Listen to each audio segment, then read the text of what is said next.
मित्रहो नमस्कार. माझं नाव रामदास माने. माझं गाव लोधोड मान तालुका सातारा जिल्हा.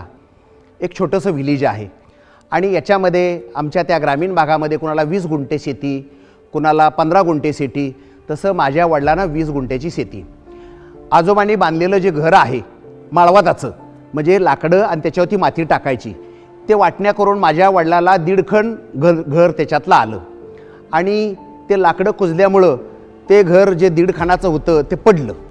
आता त्याच्यानंतर राहायचं कुठं? वडिलांनी आईला सांगितलं, हे बघ आपण रानात राहायला जाऊया. आता माझं रान, माझं शेत म्हणजे गावापासून 7 किलोमीटर लांब. तुम्हाला माहीत आहे आजही ग्रामीण भागामध्ये अंगभर कपडे नसतात. आई एकटी ढेकळं पुढती येऊन मला वाटलं की चला आपण थोडंसं आईला मदत करावी. मी छोटीशी कुदळ घेतली आणि आईला ढेकळं फोडायला सुरुवात केली. त्या उन्हाचा रख असल्यामुळं माझ्या शरीराला कपडे नसल्यामुळं ते उन्हाचा रख माझ्या शरीराला लागला आणि म्हणजे कातडी जळाली. आईला म्हटलं, आई मी तुझ्याबरोबर आता ढेकळं नाही फोडणार, मला शाळेत जायचं आहे. आईनं एका गुरुवारी बाजाराला जाऊन त्या गोंधळ्यातनं मला खाकी चड्डी, पांढरा शर्ट आणि टोपी घेऊन आली आणि जीवन शिक्षा विद्या मंदिर लोधवडं इथं मला शाळेत घेऊन गेली. आता 7वी झाल्यानंतर त्या काळामध्ये 72चा फार मोठा दुष्काळ पडला होता. महाराष्ट्र शासनानं दुष्काळी कामं जाहीर केली ती, रोजगार हमीची कामं जाहीर केली ती. माझे आईवडील एका दुष्काळी कामावरती रोजगार हमीच्या कामाला निघून गेले आणि मला वडिलांनी सांगितलं शाळा बस. मी वडिलांना म्हटलं नाही, मला शाळा शिकायची आहे, माझं मी बघतो. आणि मग त्याच्यानंतर म्हणजे नरवणं आणि लोधवडं इथं एक ओढा जातो, तिथं सरकारनं इरिगेशन डॅमचं काम चालू केलं होतं. अशा ह्याच्यामध्ये तिथं मुल्लासाहेब म्हणून आहेत. संध्याकाळी मुल्लासाहेबांना भेटलो की त्या मुल्लासाहेब त्या इरिगेशन टँकचे इन्चार्ज होते आणि त्यांना म्हटलं, साहेब मला शाळा शिकायची आहे, मला वह्या पुस्तकापुरतेच पैसे पाहिजेत. मुल्लासाहेबाचं नाव यासाठी मी घेतोय. त्या मुल्लासाहेबांनी मला 7वीपासून ते 10वीपर्यंत मला त्या रोजगार हमीचं काम दिलं, म्हणून माझं 10वीपर्यंतचं शिक्षण झालं. आणि तुम्हाला सांगतो की 10वी झालं त्यावेळी त्या काळात काही मीडिया नव्हता, कोणी गाईड करणार नव्हतं. आणि अशा परिस्थितीमध्ये आता 10वी झाले, पुढं काय करायचं? आमच्या गावामध्ये आलो आणि एक आमच्याकडे जनार्दन लोहार म्हणजे प्रभाकर देशमुखांचे ते क्लासमेट, आणि त्यांना विचारलं.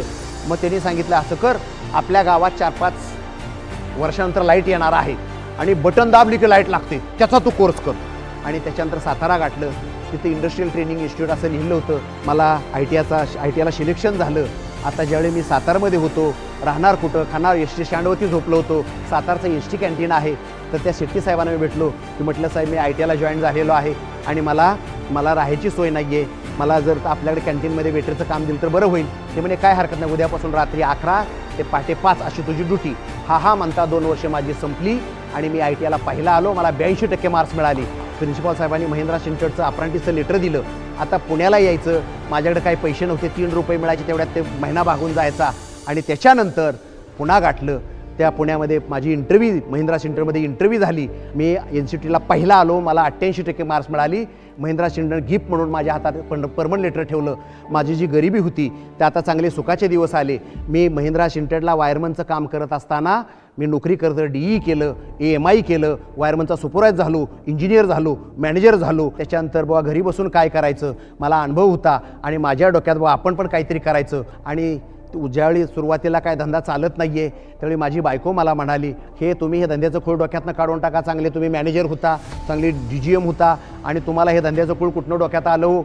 आणि त्याच्यानंतर माझा धंदा हळूहळू वाढत गेला आणि मला मद्रासचं बोलवून आलं. मद्रासला गेलो आणि तिथं गेटवरती 3 फूट बाय 2 फुटाचा वेलकम टू रामदास माने चेन्नई असा बोर्ड लिहिलेला. आणि दुसऱ्या दिवशी बोर्ड ऑफ डायरेक्टरची मीटिंग झाली. मला 6 लाख रुपयाची ऑर्डर फायनल झाली आणि त्याच्यानंतर मी खुशी परत आलो. माझं धंद्याची अशी सुरुवात झाली. आज तुम्हाला सांगतो, भारतामध्ये मद्रासपासून दिल्लीपर्यंत आणि मुंबईपासून कलकत्त्यापर्यंत जेवढं काही थर्माकोल बनतं त्यातलं 80% थर्माकोल माझ्या मशीनमधनं बनतं. भारतात 128 प्रोजेक्ट दिले, 12,000 लोकांना रोजगार मिळाला. Sri Lanka, Saudi Arabia, Nigeria, Kenya, Botswana, South Africa, Tanzania, Ethiopia, Uganda, Dubai, Ras al Khaimah, Fujairah, Sharjah, Iran, Iraq, Sudan एवढ्या देशामध्ये 352 प्रकल्प थर्माकोलचे निर्यात केले. मस्कतच्या राजाला जगातला सर्वात मोठा प्रोजेक्ट दिला, तो गिनीज बुक ऑफ वर्ल्ड रेकॉर्डमध्ये, आणि जगातलं सर्वात मोठं मशीन बनवतं लिम्का बुक ऑफ वर्ल्ड रेकॉर्डमध्ये. मित्रहो, छोट्याशा खेडेगावातनं आम्ही आलो. आज जगभर, म्हणजे आज मी आणि माझी बायको जगभर प्रवास केला. पृथ्वीला 3 वेळा मारला, 182 देशात आलो. मित्रहो, माझ्या छोट्याशा खेडेगावाचं मी नाव लौकिक अगदी 7 समुद्रापर्यंत नेलं. तुम्ही पण मेहनत करा, तुम्ही पण कष्ट करा आणि जिद्द जर असेल तर नक्की माणूस यशस्वी झाल्याशिवाय राहत नाहीये, हा माझा विश्वास आहे. झोपडपट्टीतल्या 10 बाय 10च्या रूममध्ये राहणारा दिनेश बघता बघता 1400 कोटींचा व्यवसायाचा मालक कसा झाला हे मी आज तुमच्यासमोर मांडणार आहे मित्रांनो. नमस्कार, मी दिनेश रोहिदास मांगले, द हिंदवी ग्रुपचा डायरेक्टर. माझा जन्म उस्मानाबादसारख्या छोट्याशा खेडेगावामध्ये झाला. 5 वर्षाचा असतानाच लगेच बहिणीसोबत 2 वर्ष पहिली दुसरी बहिणीकडे झाली, तिसरी चौथी मामाकडे झाली. 5वीला आल्यानंतर 5वी ते 10वी हे मी बार्शी इथल्या बोर्डिंग स्कूलमध्ये दाखल झालो, कारण की 4थीला मला 93% मार्क पडले होते. वर्गातलाच नव्हे तर त्या आमच्या तालुक्यामधला मी टॉपर आलेलो होतो. आणि त्यानंतर जगदाळे मामासारख्या इन्स्टिट्यूटला मला ॲडमिशन झाली. तिथे 5वी ते 10वीमध्ये बऱ्यापैकी मी छोटे छोटे व्यवसाय करायला लागलो. शालेय जीवनामध्येच फुगे विकणे, फुगे आणून एक छोटासा 5 रुपयाचा पुडा आणणे, त्याचे एक 15-20 रुपये करणे, अशा पद्धतीने मी पुढे माझा प्रवास चालू ठेवला. बिझनेसचं बाळकडू मला तिथून थोडं मिळत गेलं. 11वीला मी पुन्हा एकदा पुण्यामध्ये आलो. पुण्यामध्ये आल्यानंतर व्यवसायाची एवढी चुणूक लागली होती की पैसे मला फक्त पाहिजे होते, पैसे दिसत होते व्यवसायामध्ये. म्हणून आयडिया नावाची एक कंपनी होती आणि आयडिया ही सिम कार्डची कंपनी समजून आयडिया पॉवर वॉश डिटर्जंट कंपनीची मी डिस्ट्रीब्युटरशिप घेतली. डिस्ट्रीब्युटरशिप घेतल्यानंतर अगदी लगेच काही दिवसानंतर महिन्यामध्येच लक्षात आलं की ही फ्रॉड कंपनी आहे आणि आमच्या कुटुंबावरती आर्थिक संकट जे आलं ते परत कधी माघारी गेलंच नाही. डिप्लोमा इंजिनिअरिंगला ॲडमिशन घेतल्यानंतर पुढे डिप्लोमामध्ये असतानाच आईला कॅन्सर झाला. त्यानंतर बार्शीला मी आईला कॅन्सर हॉस्पिटलला शिफ्ट केलं. कॅन्सर हॉस्पिटलमध्ये आईने 8 महिने लढा दिला, पण अखेर तिचा मृत्यू झाला. मृत्यू झाल्यानंतर माझ्या डोक्यावरचा अक्षरशः हात निघाला होता.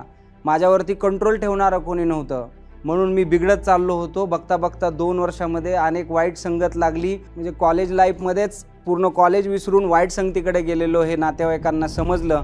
आणि जसं नातेवाईकांना समजलं, त्यांनी एक डिसिजन घेतलं की ह्या मुलाचं लग्न करून टाकावं आणि म्हणजे ह्याला जबाबदारीची जाणीव होईल. साखरपुडा केल्याच्या नंतर मला समजवलं सगळ्यांनी बसून की बाबा रे, तुझ्या अंगावरती एका मुलीची जबाबदारी येणार आहे, तू आता काहीतरी काम करणं गरजेचं आहे. 6 महिने बघता बघता गेले. माझं कामामध्ये कुठल्याही मन रमत नव्हतं, कारण की मला करायचा होता तर फक्त बिझनेस. पुण्यामध्ये वडगाव ब्रिज आहे, सिंहगड रोड.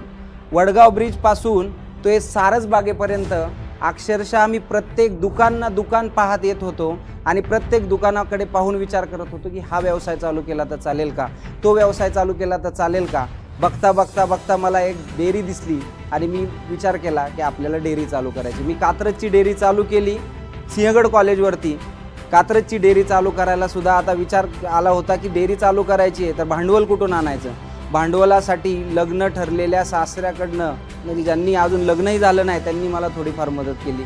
बाकीच्या नातेवाईकांनी मला थोडीफार मदत केली. अशी मिळून मी दूध डेअरी चालू केली. डेअरी चालू केल्याच्या नंतर अगदीच 1 महिन्यातच माझं लग्न होतं. असा पहिला व्यवसाय होता तो माझ्या आयुष्यातला की पहिल्याच महिन्यामध्ये मी 60,000 रुपीज कमवले. त्यानंतर विचार पडला की आता पावसाळा लागला आहे, पैसे नाही आहेत माल भरायला डेअरीतला, तर करायचं काय.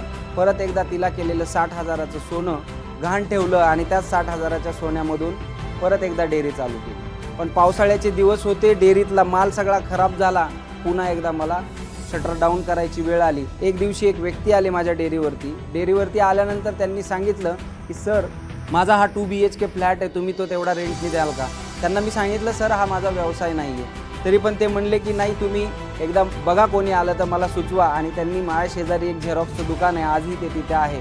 त्याच झेरॉक्सच्या दुकानातून एक प्रिंट काढली आणि तिथे लिहिलं, माझा नंबर टाकला आणि तिथे लिहिलं, कारण तुम्ही असणार आहात, मी इथे असणार नाही. त्यांनी माझ्याकडे चावी दिली. मी म्हणलं ठीक आहे सर, मी दाखवून घेईन. अगदी दुसऱ्याच दिवशी 4 मुलं आले आणि मला विचारले की सर, तुमच्याकडे 2 BHK आहे का भाड्याने. मी म्हणलं हो, भाड्याने आहे 2 BHK. बट आता त्यावेळी असं होतं की 1.5 2 महिन्यांचे रेंट घ्यायचे. बट मी म्हणलं ठीक आहे बॉस, की मिनिमम मला 1 मंथचं तुम्ही रेंट द्याल का. कॉन्फिडन्स आणला मनामध्ये. वाटलं की एवढं 15,000 रुपये रेंट कसं काय मागणार आपण यांना. पण त्यांनी ते 15,000 रुपये रेंट द्यायला तयारी दर्शवली आणि तो फ्लॅट मी त्यांना दाखवला. मालकाने 15,000 आणि त्यांनी 15,000, असे मिळून 30,000 रुपये रेंट मला मिळालं. 2 ते 3 दिवसाचा माझा इन्कम झाला होता 30,000. मी असा डिसिजन घेतला की पूर्णपणे आपल्याला रिअल इस्टेटमध्ये करिअर करायचं आहे. बट कुठलंही नियोजन, कुठलंही मार्गदर्शन, कुणाचंही न ऐकता डायरेक्टली आहे तो बिझनेस सोडून मी दुसऱ्या बिझनेसमध्ये पडलो आणि 6 महिने माझा एकही व्यवहार झाला नाही. हळूहळू अशी अवस्था झाली की माझी आज वाईफ नसती माझ्यासोबत तर मी काही नसलो असतो.